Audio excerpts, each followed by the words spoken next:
బ్రతికినన్నాళ్ళు నీ భజన తప్పనుగాని మరణకాలమునందు మరతునేము.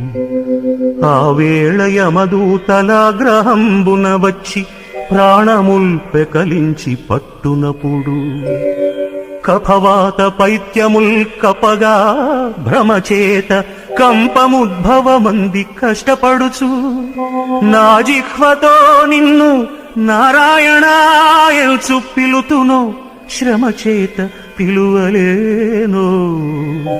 నాటికిప్పుడే భక్తి నీ నామ భజన తలచెదను చెవిని వినవయ్య ధైర్యముగను. భూషణ వికాస శ్రీధర్మపుర నివాస దుష్ట సంహార నరసింహ దురిత దూరా